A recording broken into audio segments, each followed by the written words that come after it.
Ассалаумағалейкум, қайырлы күн, құрметті Краш ютуб арнасының оқырмандары.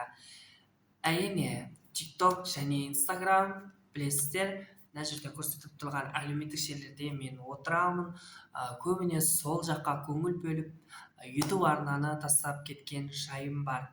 Болашақта және келешекте үлкен қадаммен YouTube арнада қайтадан бастайын үшін дәл осындай мен штатив сатып алған болатынмын. Сіздерге көрсетейін қазір. Алынса енді бұл. Дәл осындай штатив сатып алдым енді. Соны сіздермен енді жақсы контент жасаймын деген ойдамын. Енді көреміз енді. Қойып алайын достар. Жақсы контент жасап салатын боламын.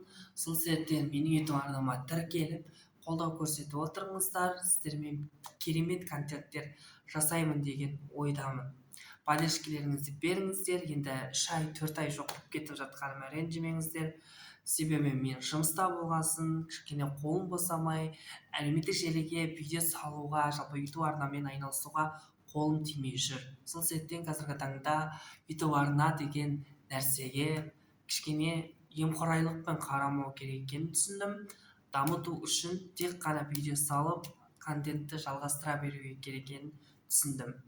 Сол себептен поддержкалеріңізді беріп кетіңіздер, тіркеліп кетіңіздер, қолдап кетіңіздер. Сіздермен бірге Краш ютуб арнасы. Келесі кездескенше.